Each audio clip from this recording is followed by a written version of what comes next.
La construction durable, c'est déjà celle qui dure dans le temps. Quand on construit une gare, on a le bonheur aujourd'hui de voir qu'elle peut durer au-delà des 50 ans qui sont communément retenus dans des analyses de cycle de vie. C'est aussi se poser la question de la juste intervention, du juste dimensionnement de la proposition par rapport aux besoins.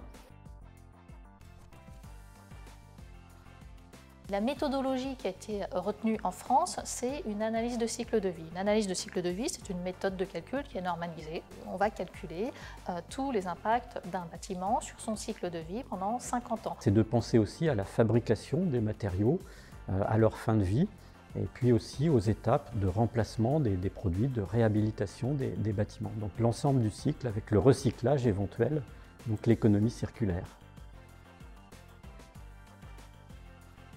Premier levier, c'est de concevoir correctement et de concevoir sobre. Alors, la règle de calcul, elle est simple. Je vais compter tout ce que je vais mettre en œuvre. La première règle, c'est de ne pas mettre en œuvre ce dont on n'a pas besoin. Ça s'appelle de la sobriété, ça s'appelle de l'éco-conception. Ensuite, il y a un deuxième levier sur lequel je peux jouer, qui est les données environnementales des matériaux que j'utilise.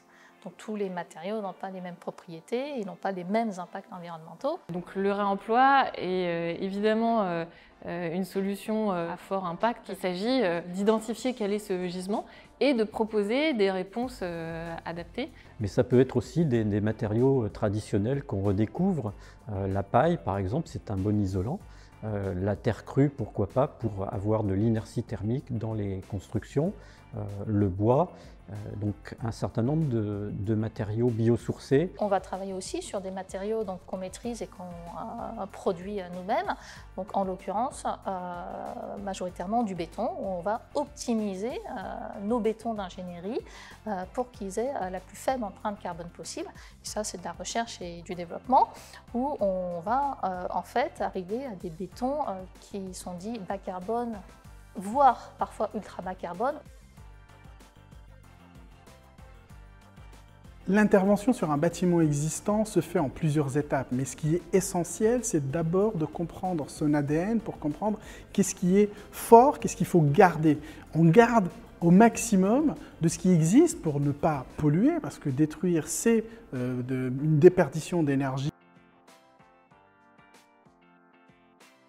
Le confort fait partie des éléments essentiels. On peut travailler sur de la ventilation naturelle, on peut travailler sur une régulation thermique des bâtiments, tout en étant écologique. Les deux ne sont pas opposés, ils peuvent aller ensemble. Mais c'est aussi une question de capacité, de volonté de produire des architectures qui sont à la fois environnementales, écologiques, mais aussi qui doivent de toutes les façons, parce qu'on construit pour des humains, doivent adapter à la qualité de vie et aux usages qu'on va avoir dedans.